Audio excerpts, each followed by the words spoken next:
नमस्कार दोस्तों। आज हम उस विषय को छूने जा रहे हैं जिस पर बहुत बातें कही गई पर बहुत कम सही तरह से समझी गई। कुंडलिनी शक्ति।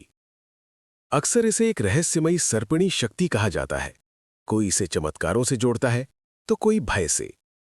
लेकिन प्रश्न ये है, आदि शंकराचार्य की दृष्टि में कुंडलिनी क्या वास्तव में कोई अलग शक्ति है या ये उसी आत्मा का एक सूक्ष्म संकेत है जिसे वे ब्रह्म कहते हैं। शंकराचार्य चमत्कारों के प्रचारक नहीं थे, वे अनुभव के सत्य को खोजने वाले थे। इसलिए उनकी दृष्टि में कुंडलिनी कोई लक्ष्य नहीं बल्कि बोध की एक अवस्था का संकेत है। यहीं से ये विषय और भी गूढ़ हो जाता है। शंकराचार्य के अनुसार यदि साधक केवल कुंडलिनी जागरण को ही साधना का चरम मान ले तो वो साधन को ही साध्य समझने की भूल कर बैठता है। वे कहते हैं जो ऊपर उठता है वो अंततः शांत भी होना चाहिए। यदि शक्ति जागृत हो पर विवेक न जागे तो वो शक्ति बंधन बन जाती है। इसी कारण शंकराचार्य ने बार बार चेताया कि बिना अद्वैत बोध के शक्ति साधना अधूरी है। कुंडलिनी तब तक ही सार्थक है जब तक वो मैं की गांठ को खोलने में सहायक बने। अब यहां एक अत्यंत सूक्ष्म बिंदु आता है। शंकराचार्य कुंडलिनी को न तो नकारते हैं न ही उसे सर्वोच्च घोषित करते हैं। उनकी दृष्टि में ये चित्त की शुद्धि और एकाग्रता का प्रतीक है। जब मन मूलाधार की स्थूल वृत्तियों से मुक्त होकर ऊपर उठता है और जब प्राण, मन और बुद्धि एक ही दिशा में स्थिर होने लगते हैं, तभी साधक को भीतर किसी ऊर्ध्व प्रवाह का अनुभव होता है जिसे परंपरा कुंडलिनी कहती है। लेकिन क्या ये अनुभव ही अंतिम सत्य है या ये केवल एक द्वार है जिसके आगे कुछ और भी है? यहीं पर शंकराचार्य की दृष्टि हमें एक नई दिशा में ले जाती है। अब प्रश्न उठता है, यदि कुंडलिनी अंतिम सत्य नहीं है तो शंकराचार्य उसे किस सीमा तक स्वीकार करते हैं? शंकराचार्य स्पष्ट कहते हैं कि जो अनुभव आता है वो जाता भी है, जो उठता है वो ढलता भी है। इसलिए वे चेतावनी देते हैं कि कुंडलिनी से उत्पन्न सुख, प्रकाश या कंपन सब अनित्य हैं।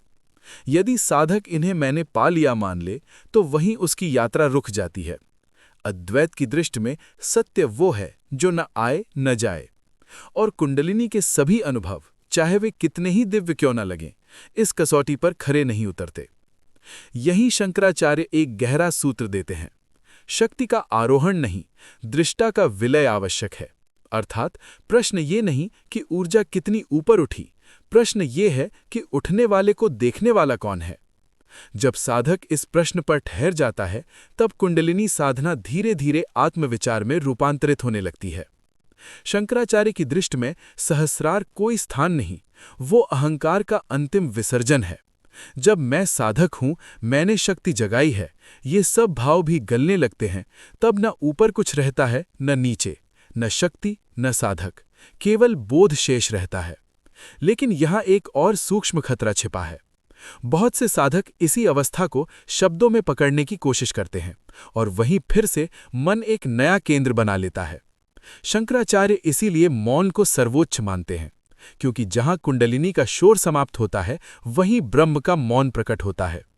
तो क्या कुंडलिनी साधना व्यर्थ है या वो केवल एक सीढ़ी है जिसे पार करके छोड़ देना होता है? शंकराचार्य का उत्तर सीधा नहीं पर अत्यंत करुण है। शंकराचार्य की दृष्टि में कुंडलिनी कोई चमत्कारी उपलब्धि नहीं बल्कि चित्त की एक आंतरिक गति है।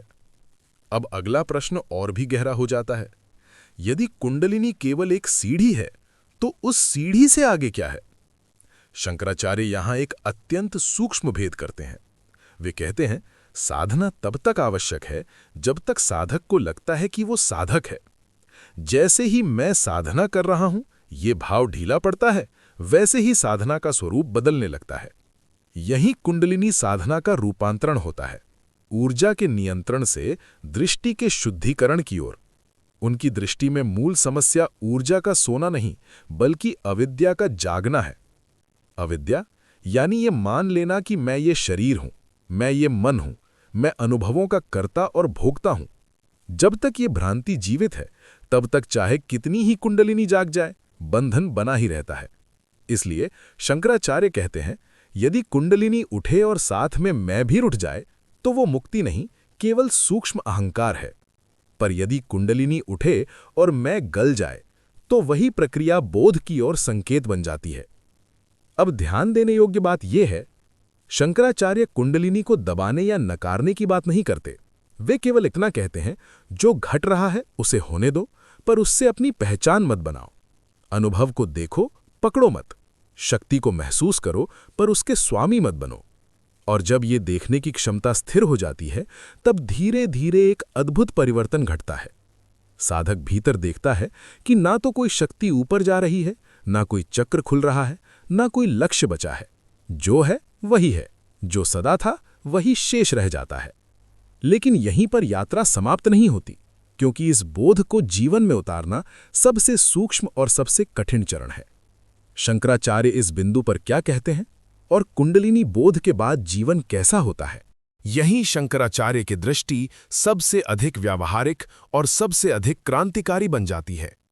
शंकराचार्य कहते हैं, बोध के बाद कोई विशेष अवस्था नहीं बचती, कोई दिव्य चमक, कोई निरंतर आनंद का नशा नहीं। जो बचता है वो है स्वाभाविकता। खाना वही है, चलना वही है, बोलना वही है, पर भीतर कर्ता का बोझ नहीं रहता। कुंडलिनी जागरण के बाद यदि जीवन असामान्य बन जाए तो समझो कहीं ना कहीं भ्रम शेष है। उनकी दृष्टि में वास्तविक जागरण का चिन्ह न तो चक्रों का अनुभव है, न ऊर्जा की धाराएं, बल्कि आसक्ति का क्षय है। जहां पहले मुझे चाहिए था, वहां अब केवल जो है रह जाता है। जहां पहले भय था, वहां अब एक गहरी स्वीकृति जन्म लेती है। यही शंकराचार्य कर्म को एक नया अर्थ देते हैं। वे कहते हैं, ज्ञानी कर्म करता है, पर कर्म उससे चिपकता नहीं।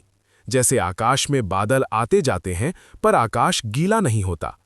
कुंडलिनी के अनुभव आएं या जाएं, जीवन के सुख दुख आएं या जाएं, बोध में स्थित व्यक्ति उनसे अछूता रहता है। लेकिन यहां एक अत्यंत सूक्ष्म परीक्षा होती है। जब समाज, शिष्य या स्वयं मन इस बोध को विशेष बना देना चाहता है, मैं कुछ अलग हूं, मेरे साथ कुछ घटा है, यही अहंकार अंतिम बार सिर उठाता है। शंकराचार्य इसे ही सूक्ष्मतम बंधन कहते हैं। इसलिए वे बार बार स्मरण दिलाते हैं, जो जाना गया है उसे पकड़ो मत, जो खुला है उसे नाम मत दो, जो स्पष्ट है उसे प्रचार मत बनाओ। मौन में जियो, सरलता में स्थिर रहो। तो शंकराचार्य की दृष्टि में कुंडलिनी का अंतिम सत्य क्या है? न शक्ति, न चक्र, न जागरण, बल्कि उसकी निरर्थकता का बोध, जब आत्मा स्वयं को ही पहचान लेती है। अब हम उस बिंदु पर खड़े हैं जहां शंकराचार्य के शब्द भी धीरे धीरे मौन में विलीन होने लगते हैं, क्योंकि अद्वैत की अंतिम शिक्षा कहीं नहीं जाती, वो संकेतित की जाती है। और कुंडलिनी के संदर्भ में ये संकेत और भी सूक्ष्म हो जाता है। शंकराचार्य कहते हैं, जब तक तुम पूछ रहे हो कुंडलिनी कहाँ पहुंची, तब तक तुम अभी भी मार्ग पर हो। पर जिस क्षण ये प्रश्न भी ढह जाता है, उसी क्षण मार्ग और यात्री दोनों विलीन हो जाते हैं। यही कुंडलिनी का अर्थ पूरी तरह बदल जाता है। वो कोई चढ़ती हुई शक्ति नहीं रहती, वो उठता हुआ प्रश्न बन जाती है, और अंततः प्रश्न भी शांत हो जाता है। उनकी दृष्टि में अंतिम अवस्था कोई अनुभव नहीं, बल्कि अनुभव करने वाले का अभाव है। जब देखने वाला ही नहीं रहता तो देखने को क्या बचे? जब जानने वाला ही नहीं रहता तो ज्ञान किसका रह जाए? यही कारण है कि शंकराचार्य बार बार कहते हैं, ब्रह्म ज्ञान उपलब्धि नहीं है, वो भ्रम का क्षय है। कुंडलिनी साधना इस क्षय की तैयारी कर सकती है, पर स्वयं क्षय नहीं बन सकती। वो मन को सूक्ष्म बना सकती है, चित्त को एकाग्र कर सकती है, पर अंतिम छलांग साधना नहीं लगाती, छोड़ना लगाता है। और ये छोड़ना किसी क्रिया से नहीं, गहरी समझ से घटित होता है। यही शंकराचार्य का मौन सबसे अर्थपूर्ण हो जाता है। वे साधक को किसी नई विधि की ओर नहीं ले जाते, वे उसे उसकी अंतिम भ्रांति के सामने खड़ा कर देते हैं। तुम कौन हो जो मुक्ति चाहता है? इस प्रश्न में ठहरते ठहरते कुंडलिनी, साधना, साधक सब एक एक करके गिरने लगते हैं। और जब सब गिर जाता है, तब जो बचता है वो न ऊंचा है न नीचा, न भीतर है न बाहर, न स्त्री है न पुरुष, न शक्ति है न शिव, बल्कि वो जो सदा से था। यही शंकराचार्य की दृष्टि में कुंडलिनी का सबसे बड़ा सत्य है कि अंत में उसका भी विलय आवश्यक है। वो द्वार है, घर नहीं। संकेत है, सत्य नहीं। अब प्रश्न ये नहीं कि आगे क्या है, अब केवल ये शेष है, क्या देखने वाला स्वयं को देखने का साहस करेगा। तो दोस्तों, शंकराचार्य की दृष्टि में कुंडलिनी कोई चमत्कार नहीं, बल्कि एक संकेत है उस सत्य की ओर जिसे शब्द नहीं पकड़ सकते। जहां शक्ति का आरोहण समाप्त होता है, वहीं आत्मा का बोध आरंभ होता है।